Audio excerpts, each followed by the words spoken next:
Good afternoon, everyone. This is Bob Pompiani. We're live today at the UPMC Rooney Sports Complex as we get ready for Mike Tomlin's weekly press conference. A lot of stuff coming at you today on Pittsburgh CW and all the Steeler digital platforms. Steelers get set for a game in Miami, a team that started with 3 wins, some impressive ones also. They beat the Ravens down there in a shootout in Baltimore, and then the Bills at home. They've lost 3 straight, including last week against Minnesota in Miami. As far as the Steelers, a much-needed win certainly for them as they beat Tampa Bay and Tom Brady 20-18 in a game that featured a tremendous effort by a defense that was minus basically 6 regular contributors to their defense. But the Steelers came away with a second-half performance led by Mitch Trubisky, who obviously came in for Kenny Pickett, who is in concussion protocol. I'm sure a lot of this press conference will be devoted to the Steeler quarterback situation as well as Miami situation with Tua Tagovailoa, who has been cleared to play this week. So we'll see him back in action. The lefty, and of course the Steelers once employed Michael Vick. Mike Tomlin has gone against guys like Mike Vick. There's a little difference when you're dealing with a left-hand quarterback. They've got some very talented wide receivers, as you know, in Tyreek Hill and Jalen Waddle, Mike Gesicki at tight end, and other components to their team as well. Mike Tomlin is ready to go, so let's go upstairs for this week's press conference. Good afternoon. As always, I'll start with some reflection on our last performance. I think the thing that stands out to me in reviewing the game is the cliche that we live by, the standard is the standard. You know, those are just words. Oftentimes I tell our team through their efforts, they make those words reality. And I just thought Sunday was an example of that. We had a lot of young secondary guys who had an opportunity to ascend in some instances, to reascend in other instances. A guy like James Pierre has played some for us in the past and had taken a step back in terms of his role, and so it was an opportunity to reascend. I thought it was the same for Mitch Trubisky on offense, and I'm just so appreciative of their efforts and their playmaking. It's a mentality that we have here in Pittsburgh that we don't discount anyone, that everyone within our organization is viable, can be a significant component of success for us, can be a reason why we're successful, and that's the spirit in which we work daily, whether you're, a franchise quarterback or a captain or a practice squad guy. That's just a sentiment that we try to have at all levels. And when guys get an opportunity to ascend and make plays and positively contribute to a winning effort, it solidifies that. Hopefully it's inspirational for those that are still very much in development or waiting their opportunities. And there are going to be opportunities continually throughout a journey. And that's why we value that cliche and challenge our guys to make that reality repeatedly. Another thing that captured my attention regarding the game was the weighty down playmaking. You can point to the third and long second half playmaking specifically by Chase Claypool, or you could talk about the short yardage playmaking on defense. We won the weighty downs. We converted some red zone opportunities into touchdowns. We warded off some red zone opportunities on the other side. The possession down game I thought was big. When you win the weighty downs, you put yourself in position to win the game, and we won our share of it, along with the efforts of guys that got an opportunity to ascend. I thought that those were the significant storylines, if you will, that produced victory. From an injury standpoint, Kenny Pickett's in the concussion protocol. It's my understanding that his work won't be limited in any way in preparation, and so we'll adhere to the protocol and we'll follow that and let that be our guide in terms of participation. I'll say this: if he's cleared to play, he'll play. He'll play quarterback for us.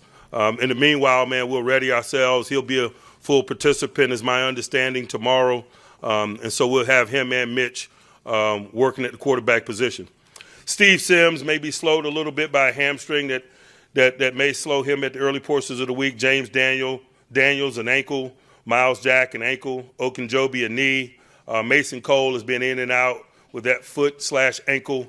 May limit him, but we expect all of those guys to show. We've had some guys that's been out and are scheduled to participate on some level tomorrow. And obviously, as we push through the week, their levels of participation will be our guide in terms of inclusion. Cam Sutton, Minka Fitzpatrick, Witherspoon.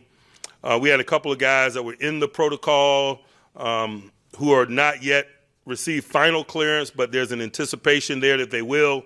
Levi Wallace and Freiermuth, both guys scheduled to participate fully tomorrow and go through some procedural things that will put them on the other side of the protocol and lean them toward participation as we get ready for the weekend.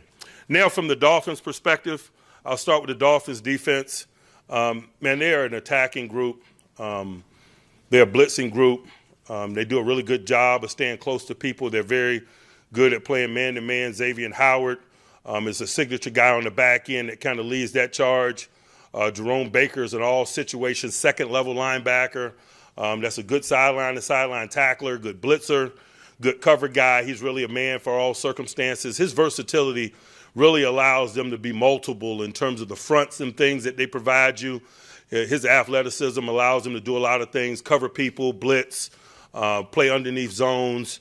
He's a really good and versatile player, but all their linebackers they got a nice division of labor of people that you have to deal with. Roberts is a run-stopping first and second down guy who gets after people really well up front. For them, Wilkins is a really talented guy. Davis is a load. The interior bigs up front are going to create some serious challenges for us. They're good on the edge. They got quality people on the edge as well.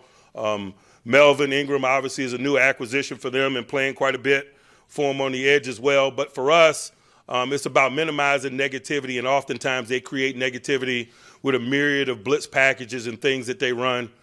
We got to keep that off of ourselves. We got to keep our quarterback position clean and upright.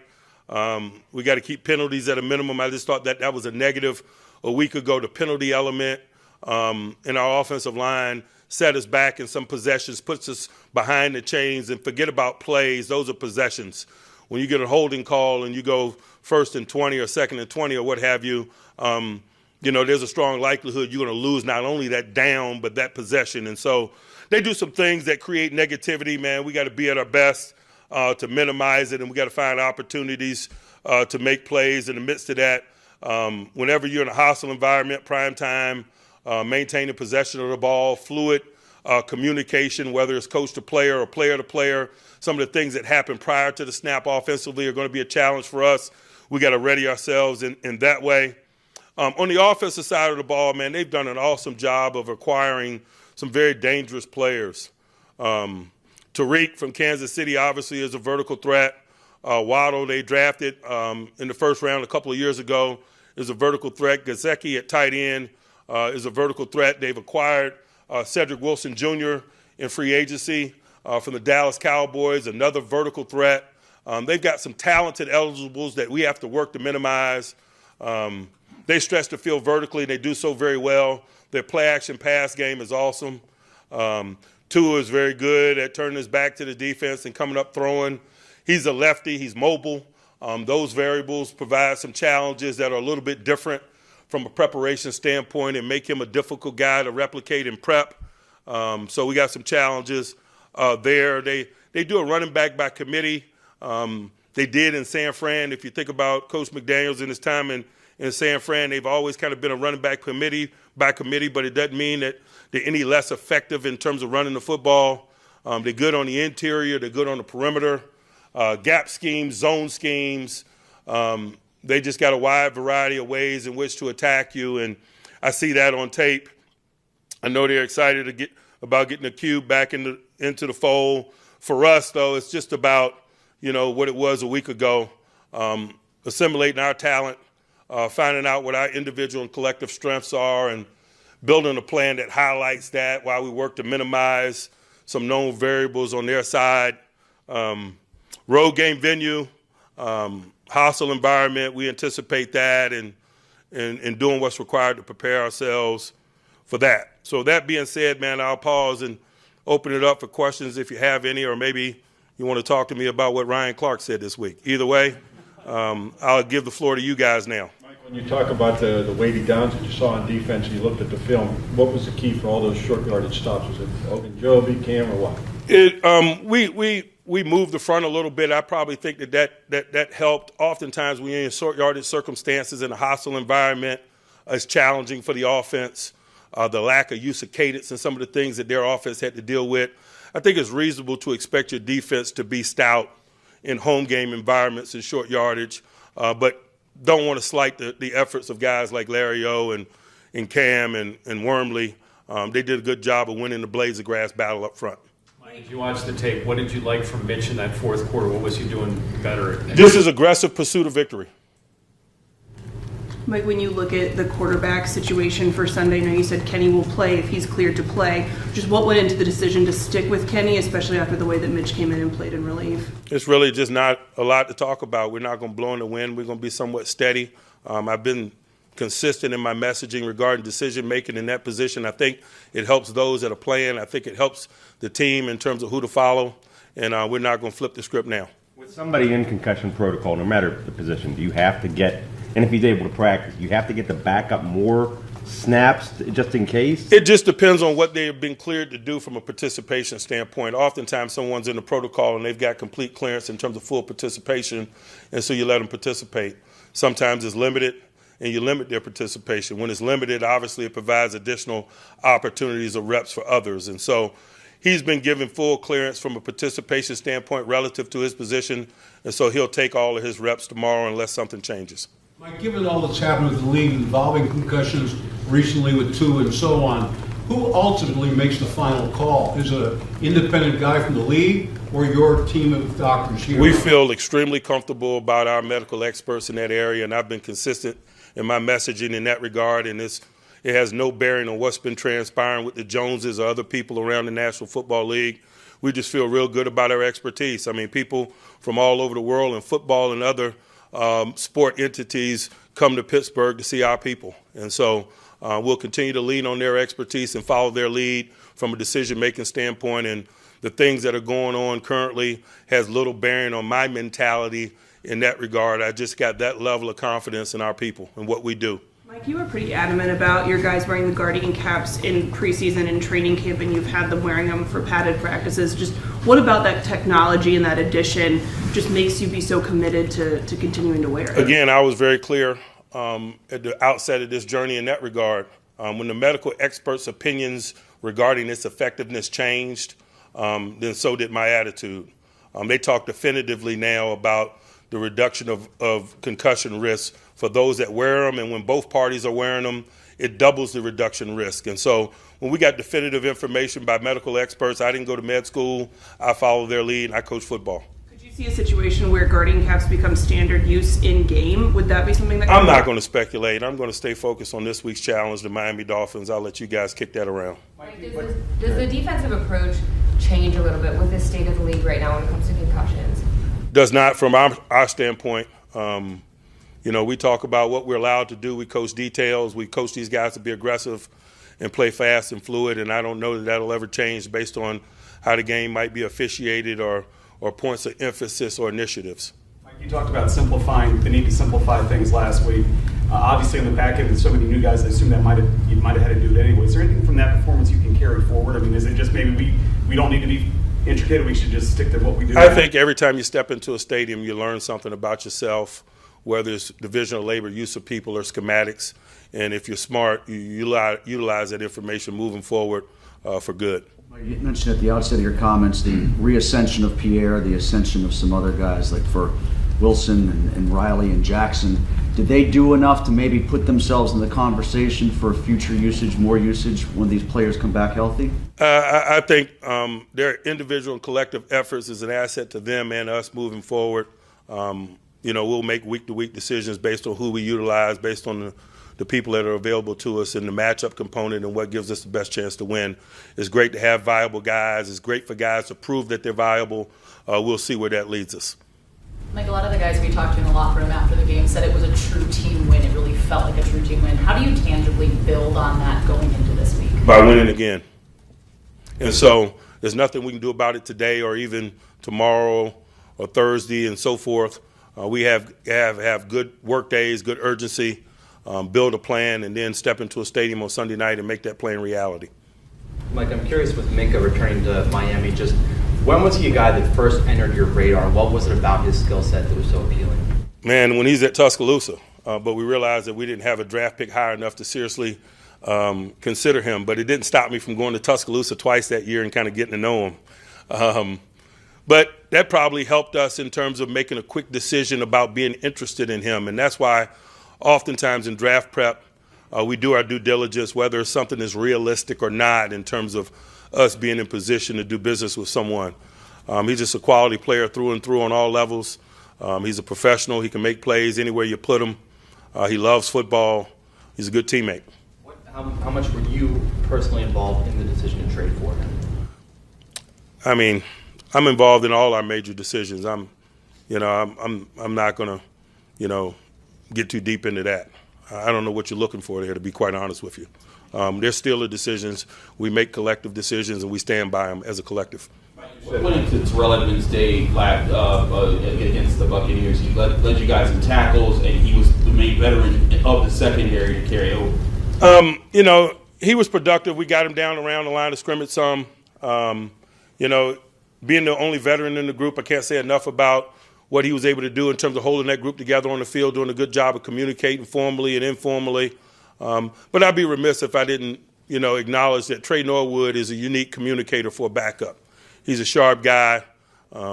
He's really good in that area as well, but I'm appreciative of Edmonds' efforts. Mike, you mentioned after the game, you spoke somewhat admirably about Robert Spillane and what he was able to do playing different roles. I don't expect you to tell me exactly what he did, but what was he doing that was so unique or different? In some instances, he was representing a nickel. In some instances, he was representing a down safety or a box safety.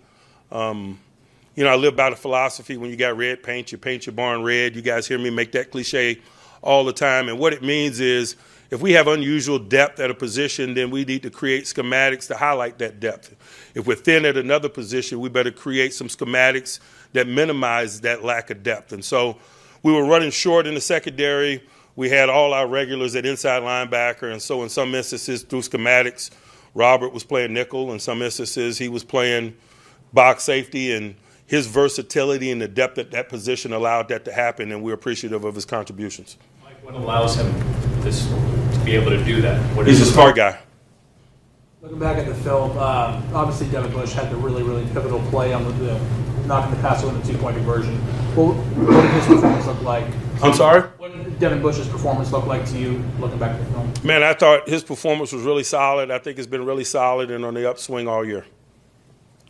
You talked about Waddle and Hill. They're both having the ability to stretch the field vertically for them. Are they more or less interchangeable in how they're deployed, or have they carved out more specific niche roles within them? I don't know, man. Ask Coach when you talk to him this week.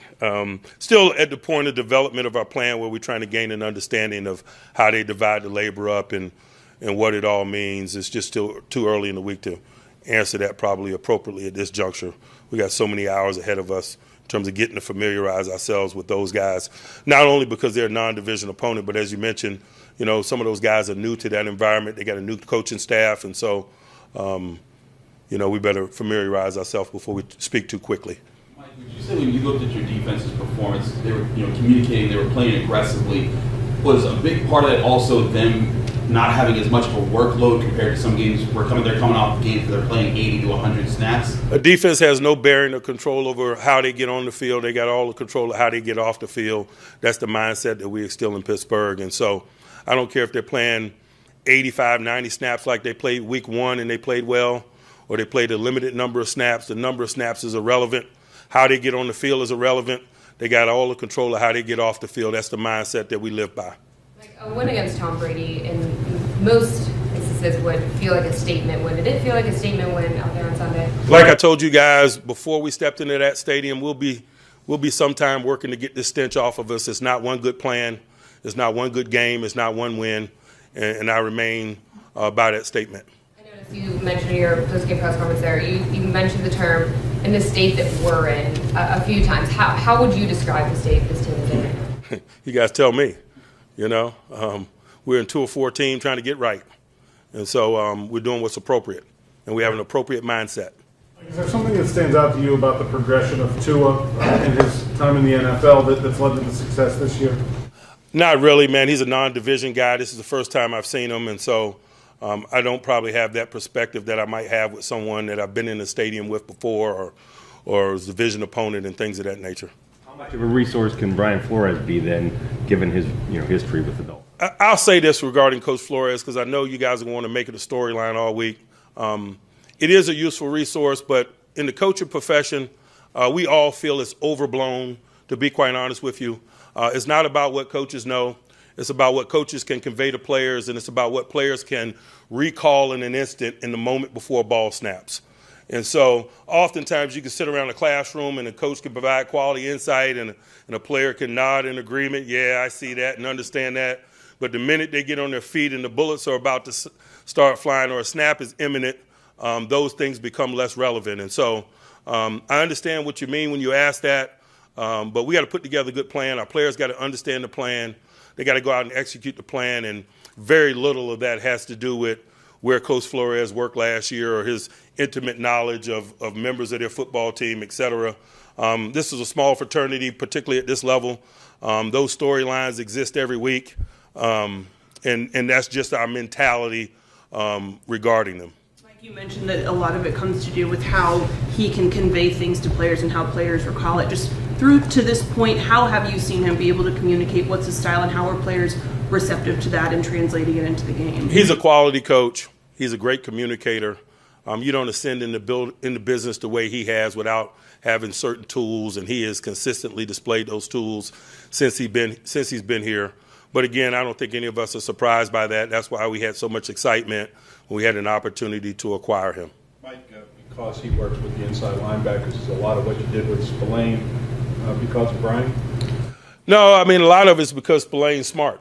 And you know, again, coach intelligence and stuff is less significant than is made out to be from time to time. It's about what players can retain and what they can execute under the fire that is competition. It's probably the most important variables when you start talking about coaches' contribution to planning and play, and particularly from a familiarity standpoint. It just is what it is. Like you said, coaches play, face teams they used to work for all the time in the league, but this is the first time this has happened where the guy that works for a team is in a legal action against the other team. I know, does that come up at all? It does not. Is there any feeling, It is not. It's a non-factor. Whatever question you're about to ask next, it's irrelevant in terms of what we're doing here today in preparation for this game. It is a non-story for us. It really is. Mike, after the win, saw Najee Harris sitting there in his pads when pretty much everyone else had cleared out, and you told him, like, hey, Najee, we need you to go get showered and get some rest. What goes into his mindset that he's got to take things in so much? That's routine for him, win or lose. He's always the last out. He's always reflecting and thinking about what transpired and trying to learn and grow from the experiences that transpired. He's a young guy, but he's still called to be a leader. He understands the gravity of where he is and the responsibilities that come with being him, and he's just always trying to get better, and that's just a component of his get better. Is that something that you see that resonates with his teammates? Like, they see that? I don't know that his teammates hang around long enough to really witness some of it, to be quite honest with you. It's usually me and him because it's usually me and him. Mike, you tempered your praise a little bit of Claypool after the game. I'm assuming that was by design. Is that just you want to see him be consistent over a period of time? I just expect him to do great things, and so that's why it was that. Do you notice the difference with Najee without the steel plate in his shoe? I don't know what you're talking about. I'm not going to acknowledge some of this medical tidbits that you tend to have from time to time. Anyone else? Mike, there's a report that there was an argument. Ryan Clark? No, actually not Okay. this time. Okay. There was an argument between Deontay Johnson and Mitch Trubisky in the locker room at halftime of the Jets game, and that led to, or was a factor in Kenny starting. Is there any truth to that, or was that something that did transpire? If it were, do you think that I would share it with you in this environment? Probably not. Our business is our business, and I understand in today's climate oftentimes there's leaks. Our business get in the street, but I'm not going to, I'm not going to acknowledge it or confirm it or deny it in these settings. I'm just not. I ain't got enough hours in my day for it. The things that happen among collectives from time to time is normal business. Everyone wants to win. If it transpired, it's good. It probably means there's a couple of guys that wanted to win. If it didn't transpire, it probably means that it should have, because we are aggressively pursuing victory. And sometimes that's emotional. Anyone else? Coach, Trubisky mentioned that there's a 24-hour rule for him about, win or lose, turning around and moving on to the next week. How critical is that for this coming week? I think that's critical for everyone. I know that, Monday morning when I pull into this lot, it's on to the next one, and I expect our team to reflect that. That's just standard business for us, regardless of circumstance. I know Calvin Austin's practiced for a couple of weeks. How has he done, and could he get it?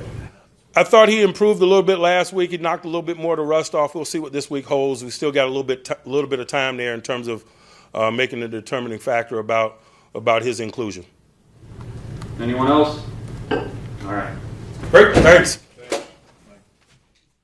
We welcome in Missy Matthews, Steelers.com, Steelers TV, and Mike Tomlin's on to the next one. The next one is Miami, and there's a lot to talk about in that game. But the big news here, Missy, is that Kenny Pickett, while in concussion protocol, has been cleared to practice, and we'll see what the week holds. But he could very well be the quarterback this week. And Mike Tomlin made it clear that if he is cleared, he will be the quarterback. Yeah, I think it's a good sign that Kenny Pickett's allowed to do the physical work. Sometimes you've seen in the concussion protocol, guys not even allowed to practice. So the fact that he is slated to practice tomorrow when the Steelers resume here at the UPMC Rooney Sports Complex is good. But as you know, with the concussion protocol, there can be setbacks, different things can happen. So you kind of just need to let the medical people handle it. But as you said, making it very clear that if he is cleared, he will be the quarterback in Miami. And they have some other guys who are in the concussion protocol. We'll talk about all the injury stuff coming up. We'll also recap what Mike Tomlin said and look ahead to the Dolphins game after the Steelers beat Tampa Bay and get to 2-4. And there are a lot of teams at 2-4, 3-3. Miami's one of them. We'll break it all down when we continue right here live on Pittsburgh CW and Steeler digital platforms.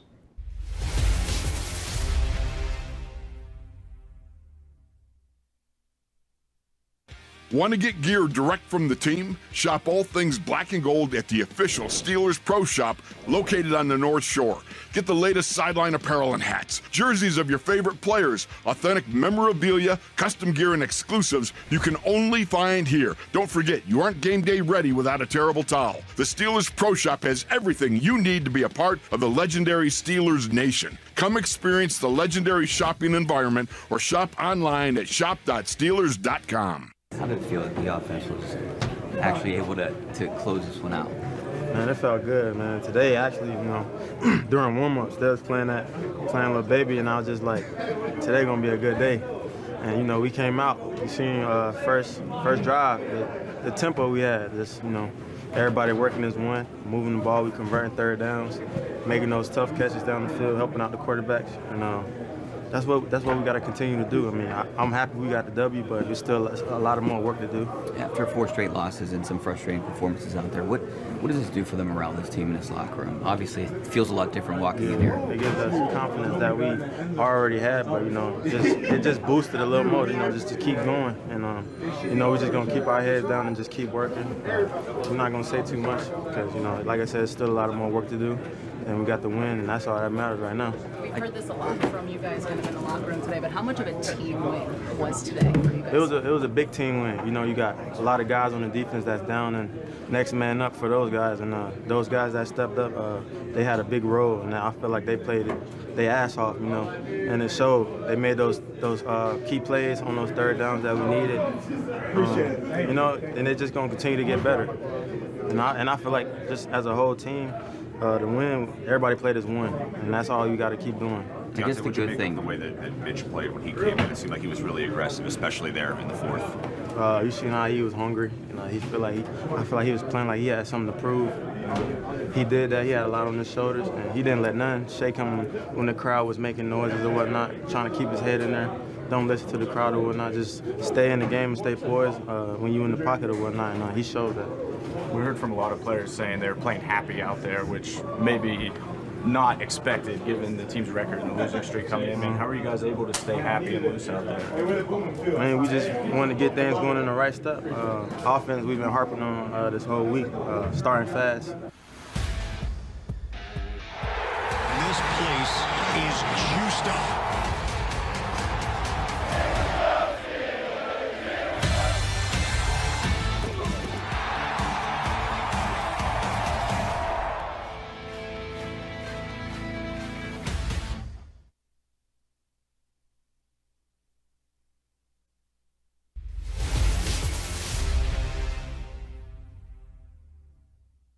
Kenny Pickett's in the concussion protocol.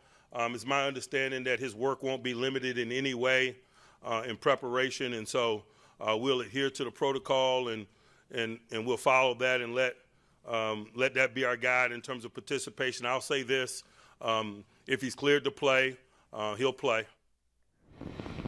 So Mike Tomlin says he won't be limited in any way. So, Missy, that's good news because you never know how these concussions work. We've seen it before, going back to Sidney Crosby when he had it, and it took a long time. Some take a while, and it can reoccur too. So this is an important week, but the good news for Kenny Pickett is he seems to be doing well, and he will practice this week. Yeah, and especially when you're going to Miami to face a Dolphins team with their quarterback Tua, who we know the whole concussion thing following that. It's a Sunday night football game. All eyes are going to be on that game. But yeah, knowing, as Coach Tomlin said, the important thing is that, the team knows Kenny's going to be the guy if he's ready to go. He likes to make that message clear from the get-go, so there's not a lot of surprises in terms of who the guy will be. I'm sure at some point Mitch is going to have to get snaps just in case. But Kenny Pickett is going to be the quarterback on Sunday if he is cleared. And Tomlin was asked about Mitch Trubisky and what he did also. He said he was aggressive in his pursuit of victory, and he was. In the second half of that game, he came out, and there were so many, as Mike calls them, weighty downs that were big. You see right here, that's the first drive that Pickett was really good on, 5 for 5. Took it in for a touchdown, the first of the first quarter in quite a long time to Najee Harris, and what looked like a blown coverage for Tampa, but that was impressive. But again, with Trubisky, he played with a little bit of a freedom that I haven't seen from him. He was aggressive making those plays, and you don't normally convert all your third and double-digit downs, and they did on 3 different occasions. Yeah, he really, continued to hook up with Chase Claypool, similar to what Kenny Pickett did in the first half. But I just think, as you said, coming cold off the bench, not getting a lot of practice reps, what do you have to lose? He went out there, he played aggressive, as Coach Tomlin said, and it really showed. And I think, it was maybe one of those redemption things for him, just, hey, I can do this. I can lead this team to a victory. So kudos to him, as you said. There was a lot of speculation about what would happen if Pickett was cleared, and would he go back to Mitch Trubisky? Mike Tomlin has been pretty straightforward about this. Earlier, this is what he had to say about the quarterback position. It's really just not a lot to talk about. We're not going to blow in the wind. We're going to be somewhat steady. I've been consistent in my messaging regarding decision-making in that position. I think it helps those that are playing. I think it helps the team in terms of who to follow, and we're not going to flip the script now. So the starter remains the starter. Because of injury, you come back, you're the starter. And I think a lot of people wondered about that, especially if Pickett maybe missed this game and Trubisky started and played well. And then, of course, the quarterback controversy talk begins. But so far, that's not going to be the case here. Yeah, all the talk that happened, between the end of the game on Sunday till today has kind of been shut down unless something, as I said, happens during the practice week where Kenny is limited. Of course, I think all eyes are going to be on that practice report for Wednesday to see if he was a full participant or not. Thing about Kenny Pickett, again, that first drive was terrific. 5 for 5. They needed that in the first quarter of a game, especially against a team like Tampa. But then after that, he had some issues when Steven Sims made an 89-yard return and they couldn't punch it in. And again, he's a rookie. He's going to make different sorts of mistakes that come with learning on the job, and that's essentially what he's doing. But Mike Tomlin spent a lot of time, and the Steelers did, making sure he was their decision at number 1, 20th overall, so they're going to give him every opportunity to do this. Yeah, and to be fair, he faced the Bills defense the previous week. The front of that Bucs defense is really good. So there is a lot going into it. I think he looked a little bit more comfortable being that it was at home and not in Buffalo for your first start in just a crazy environment. So that was good as well. But there you see the touchdown pass to Najee Harris, and we'll see what happens this week and if he gets his first primetime start. Yeah, under the lights, prime time in Miami against a team that, again, is really in need of a win. They started up well with 3 wins, and they were impressed in some of those wins. They beat Buffalo at home. They also beat Baltimore in one of the craziest high-scoring affairs that we've seen, and that's when Tua Tagovailoa was at his very best. So Pickett's going to know, they're going to have to score points, I think, in this game because Miami has too many weapons on the other side. But overall, your assessment of Pickett in the time you've seen him, he's had some interception numbers, but I think 2 of them are, just because of the way things happen in play. A Hail Mary, another one I could have blamed on the receiver. What's your thought of what you've seen from him so far? Well, I think last week or a Sunday this past week, not turning the ball over, we didn't see all of those interceptions, maybe having to throw it away, sure, but he is a rookie. He has not been, named the starter. He's not been playing since day one, so this is going to be a learning process. And I think as he gets more comfortable with the wide receivers and the different skill guys that he has, it will help him as well. And I think, you have to give credit to the skill players. Najee Harris told us after the game in the locker room that he kind of broke them down before the game and said, guys, it is on us to make plays. We need to help this team win. And I, think that's fair to say that happened. Yeah, and Chase Claypool, as you see right there, had a really big game, and he needed that. 7 targets, 7 receptions, 96 yards, some critical plays on third down. And when you make those, the end part of that game was impressive as the Steelers kept Tampa off the field. It was only a 2-point game. So if they get the ball back and any of those third down conversions don't work their way, Brady has a short field to try to get a game winner. So It was huge. Yeah, and you saw what happened at the end of the first half. The Buccaneers were allowed to get away with that field goal, which I'm sure could have bit the Steelers if things did not go their way in the second half. But go back to the Patriots game. They ran the clock down from 6:33. The Steelers were able to do that in a similar fashion. So that's always a good thing when a quarterback's taking a knee. Weighty downs. We talk about it every week. Yeah. Interesting term, and I like that term. All right, we're going to take a break here. When we come back, we'll talk about some of the defensive plays made in that Tampa game and what Mike Tomlin liked about some of these guys you really never heard of making plays in critical situations. That's next right here live on Pittsburgh CW and Steeler digital platforms.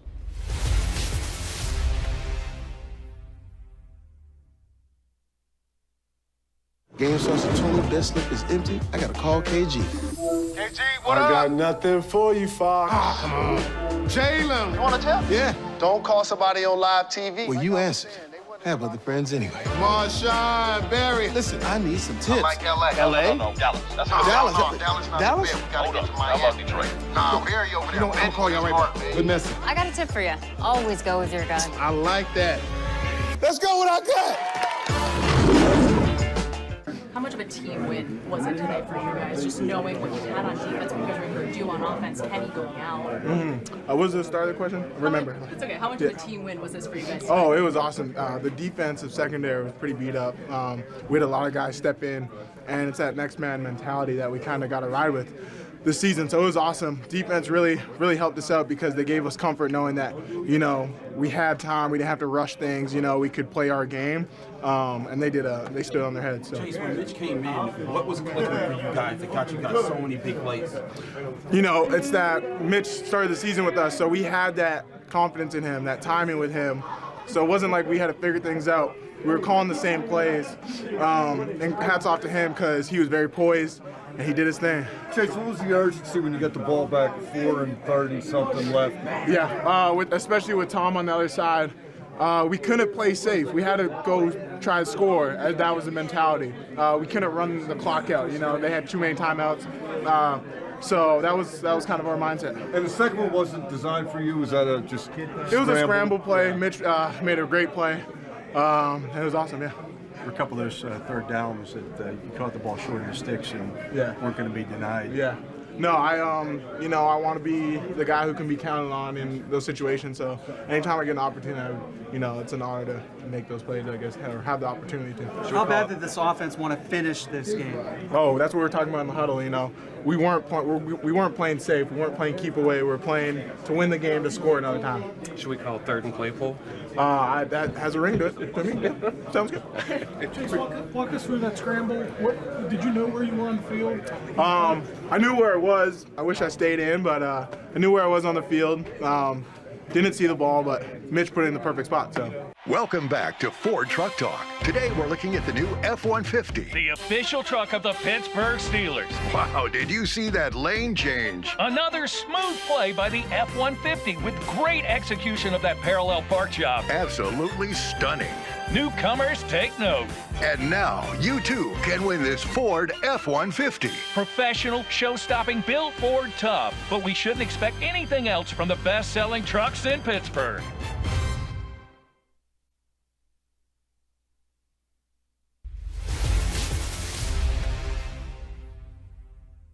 Another thing that captured my attention regarding the game was the weighty down playmaking. You can, point to the third and long, second half playmaking specifically by Chase Claypool, or you could talk about the short yardage playmaking on defense. We won the weighty downs. We converted some red zone opportunities into touchdowns. We warded off some red zone opportunities on the other side. The possession down game I thought was big. When you win the weighty downs, you put yourself in position to win the game, and we won our share of it. Bob Pompiani, Missy Matthews back with you. Weighty downs, we talk about them. We saw it on display, especially from a defense that was really sorely beset with injury, yet guys are making plays. Tampa Bay was twice in those goal line situations, and they had to settle for 3 points, if any points at all. And I think that's probably why Tom Brady was having a little discussion, as we can call it, with his offensive line in between drives there. They were making Tom Brady very uncomfortable, and by shutting down Tampa Bay's run game, only allowing 75 yards and making him have to move and make poor choices, it really was a formula that worked. And they talked a lot after the game about the meeting they had Saturday night, where Coach Tomlin said everybody's going to get an opportunity. If you get it, you take advantage of it. We need to play as a team. And complementary football, another one of his famous cliches, but all three phases really had their hand in it. And I don't know how you cannot appreciate what this defense was able to do with the number of injuries that it had, being an underdog at home, and just how nobody gave them a chance. Everybody thought Tom Brady was going to roll in here and, put up 30. Well, and that was the thing. And logically, you'd come to that conclusion. But this defense, as you see right here, coming up on big goal line situations, putting pressure, making him feel uncomfortable, sacking him right there. Malik Reed, Ogunjobi.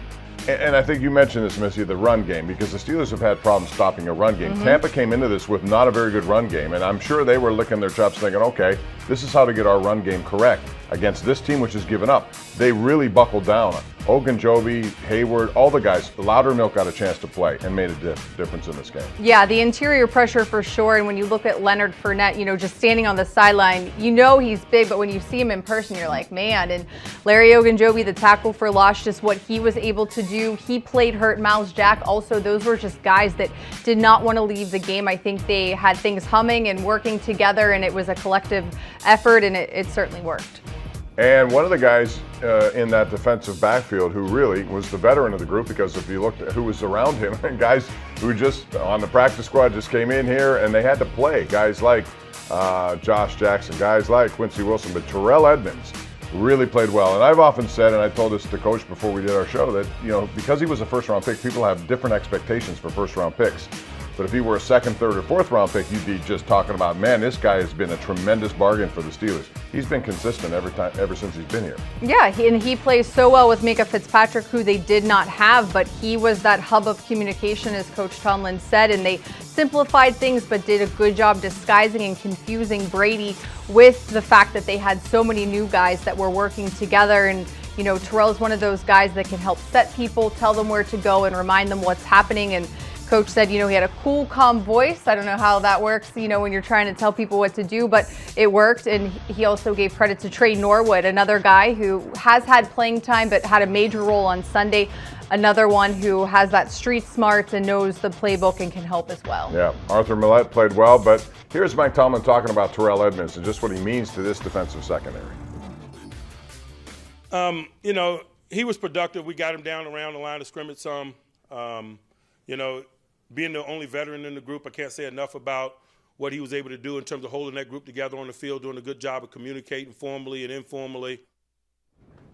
All right, we'll talk more about the defense because it came up big certainly in this game against Tampa Bay, and they have to feel satisfied, only allowing 18 points to a team with Tom Brady at quarterback. Regardless of what he's going through off the field, that's still a big achievement for this team moving forward. It could help them. We'll find out more. We're going to take a break, come back as we recap Mike Tomlin's press conference right here on a Tomlin Tuesday, Pittsburgh CW and Steeler digital platforms. Don't go away.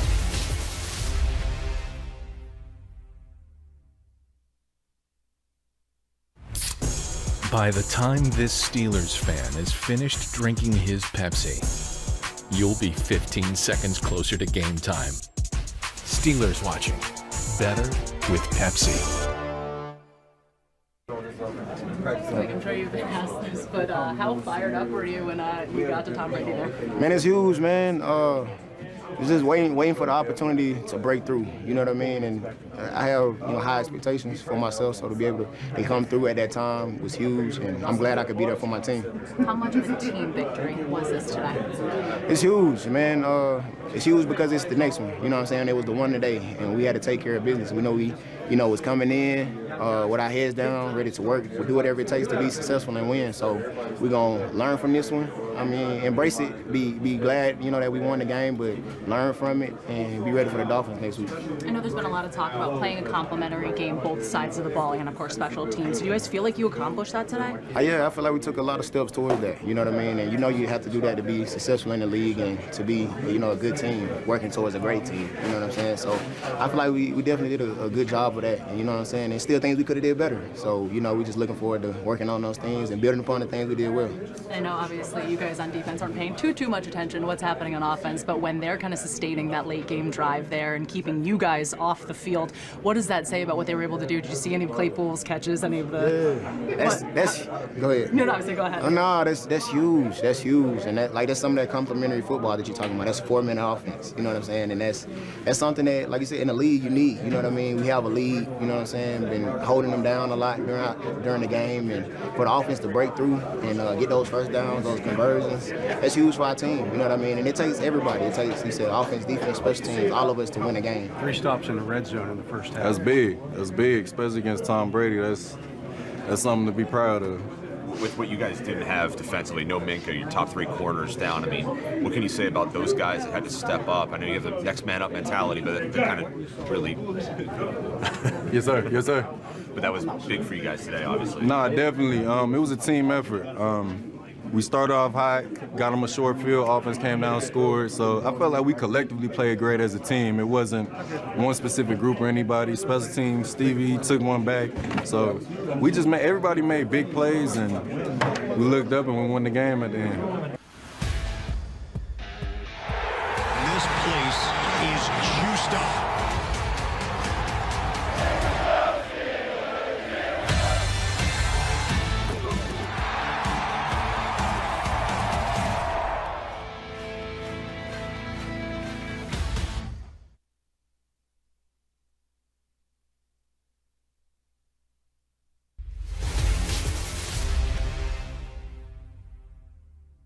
It is a useful resource, but in the coaching profession, we all feel it's overblown, to be quite honest with you. It's not about what coaches know. It's about what coaches can convey to players, and it's about what players can recall in an instant in the moment before a ball snaps. And so oftentimes you can sit around a classroom and a coach can provide quality insight and a player can nod in agreement, yeah, I see that and understand that. But the minute they get on their feet and the bullets are about to start flying or a snap is imminent, those things become less relevant. Mike Tomlin talking about having Brian Flores, the former head coach of Miami, on his staff, calling it a useful resource. I believe it always is. Information is information, but I think he makes a good point there because players have got to react instantly. They can't be worried about that stuff. It only goes so far, then it's how those players convey themselves on the field. Right, and especially the Steelers defense talking about what a great week of practice they had heading into the Tampa Bay game and how they felt they were all in tune with each other. The communication started there as well, and even Mitch Trubisky, who didn't get snaps, the pass to Chase Claypool for the touchdown, he said Kenny Pickett and Chase ran that so many times in practice, but the mental reps that he took, being locked in still, really helped, obviously, to seal the deal. No, and he obviously knows a lot about what's going on there with Miami's team.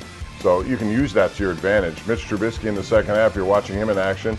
9 for 12, 144 yards. And this is a tough throw here, I thought, Missy, when you saw him make that and tight. There were 3 guys around Chase Claypool. He darted it in there for that touchdown. That was a very big, and the play that preceded it was even bigger. When he recognized, somebody recognized the fact that Tampa was messed up. They had too many guys on the field, had to trot one guy off. Free play. Yeah, tempo, went to it, and boom. 45 yards later, they're knocking on the door. Yeah. And also, Connor Hayward having to step in when the Steelers didn't have Pat Freiermuth in that game. Zach Gentry has been involved as well, but for him to, make that play, that also helped, although Cam said he did want to see him get into the end zone. Tua Tagovailoa has missed the last couple of games. He's back now. He will start in this game. So Mike Tomlin was asked about going against him and the fact that he's a lefty and what differences those present. Tua is very good at turning his back to the defense and coming up throwing He's a lefty. He's mobile. Those variables provide some challenges that are a little bit different from a preparation standpoint and make him a difficult guy to replicate in prep. So we got some challenges. So Mike Tomlin knows well about lefties. When he was with Tampa, he had to deal with going down and playing there. When he's been against Michael Vick. He's had Michael Vick, so he knows something about it and what it means to guys on the defensive line, for example. But to it, when you saw him in that Baltimore game, Missy, he had 6 touchdown passes. That was as good as I've ever seen him throw the ball. So and with these receivers they have, you got to watch out every component of their offense. Yeah, and those first 3 wins, 8 touchdowns, 2 interceptions, and as you said, being mobile and the weapons that they are providing with him now. It did make a difference when he was out of the lineup for them. The Cincinnati Thursday night game, I think, was just a whole cluster of its own, but still, it will be interesting to see with him coming back and returning for this Sunday night matchup. 2 guys who you got to really watch, Tyreek Hill, and I wonder what the difference is how Miami uses him versus how Kansas City. The one thing he still will do is go down the field. And so I often wonder, the best thing is to jam a guy at the line of scrimmage or play back. Last week the Steelers kind of flooded the zone against Brady, which is the way they've played it. I know this, if you gamble and you're on the line of scrimmage with Tyreek Hill, he can go by you in a heartbeat. So that'll be interesting to see, especially when you talk about the guys coming back from injury or maybe not, and that's going to be a big component for the Steelers, who's available. Right, and a big week to pay attention at practice. Yes, and we have those injuries coming up. We're going to talk about who's available for the Steelers, who's not. It was a pretty lengthy injury report coming up, but this game is a big one because it's the first of 2 on the road before a bye week. Miami, as I said, is a team that is coming off 3 losses in a row. They lost at home to Minnesota last week, and then you got Philadelphia after that. Very important the Steelers get, at very worst, a split, I think, of these 2 games heading into that bye week. I think so, and as Coach reiterated, yes, it's great you beat Tom Brady and the Tampa Bay Buccaneers, but you didn't dig yourself into a hole in one day, and winning 1 game isn't going to get you out, so it's can you continue it? Can you continue to stack wins? Yes, he's got a rookie head coach he's going against, and we'll see how that happens. Again, when you're a rookie head coach, you're learning on the fly as well, and right now, Mike McDaniels has got a losing streak to deal with and some of the pressure that comes with it. We'll take a break. We're going to break down the injuries for you as we continue. If you missed the beginning of this press conference, Mike Tomlin went through the list. Starts with quarterbacks, but it goes beyond that. We'll have it when we continue right here on Pittsburgh CW.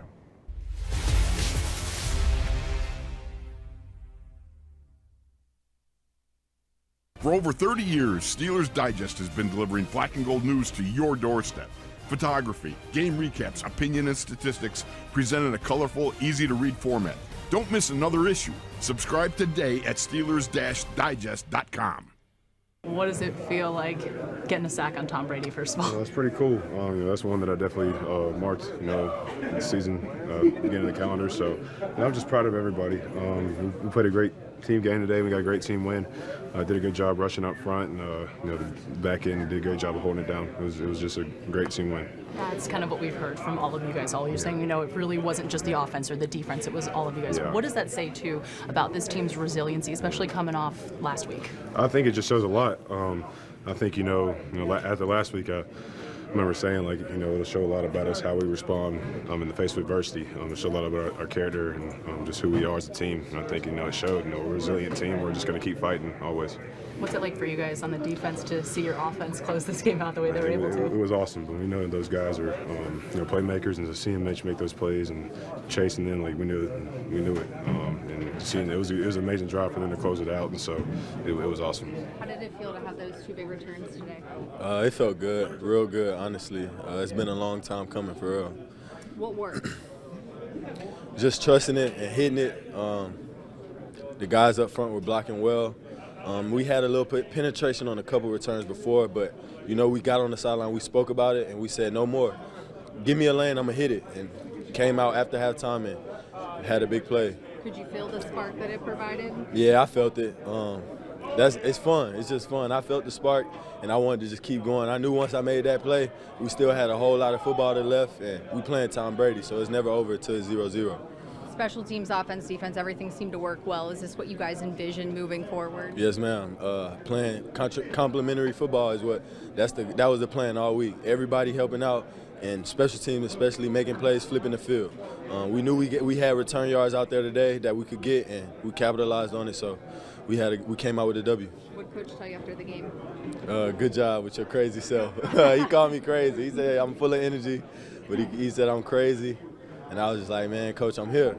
Could your favorite casino app be even better and faster than ever? You bet, because the all-new BetParks app has been built around what you really want. With easier sign-up, faster withdrawals, and all the slots and table games you love. Plus, make your first deposit and get a 100% bonus match up to $750. And 500 free spins. So, are all of your favorite games just a tap away? You bet. BetParks.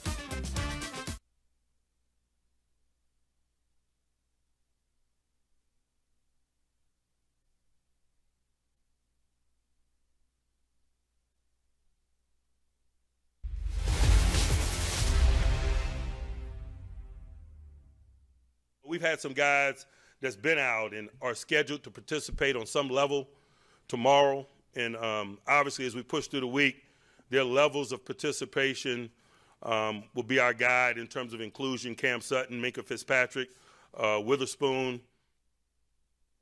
That's basically your entire secondary, and that's how they had to play last week and came away with a win against Tampa. But it starts with Kenny Pickett. In case you missed it, he talked about Pickett. He's going to practice, and then we'll see after that. Yeah, and Coach Tomlin made it very clear if he's cleared from the concussion protocol, he will be the starter on Sunday night in Miami. But as you said, getting some of those guys back in the secondary, Minkah Fitzpatrick, Cam Sutton, Ahkello Witherspoon's dealing with that hamstring. Also, Pat Freiermuth and Levi Wallace have been in the concussion protocol. They still are, but Coach thinks they'll be able to start practicing or doing something on Wednesday as well. Other injuries just from the game, Steve Sims with a hamstring, James Daniel, Miles Jack, and Larry Ogunjobi with an ankle, and then Mason Cole has been dealing with that foot ankle injury. We saw him come out for a snap and then go right back in. Both he and Ogunjobi left the game, but then came back into the game. They got a high pain tolerance, I can tell you that. Steven Sims, we haven't talked a lot about him. You heard him in the break talking about his situation there. Coming in, it was not his job. Obviously, he impressed in training camp. Now he's taking that job away from Gunnar Olszewski with some big returns. Yeah, I think, in Buffalo, it was a very unfortunate situation where he got hurt. His eye was blurry, catching a ball from Kenny Pickett during pregame warmups. It was after inactives were put in. They had James Pierre go in, didn't go so well, kind of threw him in, but he really solidified, I think, keeping this job. He's still there on the depth chart ahead of Gunnar Olszewski, as you said. So, they could have capitalized, especially a little bit more on the kickoff return, but the fact they got points and knowing that, there is more to come. And as he said, Coach said, keep going with your crazy self. And I think he does bring that juice and that energy, very similar to Danny Smith. Yeah, and, he had success with Washington. He was with that team. And the more he does this, the more he's going to get opportunities to do this. A very good job of meandering down the field. Couldn't get to the house here, was stopped, and as a result, the Steelers couldn't really turn that into points. But field position advantage is a big part of it. We're out of time. Looking forward to seeing you again next week as we talk about the Dolphins. Thanks, Missy. All right, thanks, Bob. That's going to do it for us. Thanks for joining us. We'll see you again next week right here at noon on Pittsburgh CW and Steeler Digital platforms. Good day.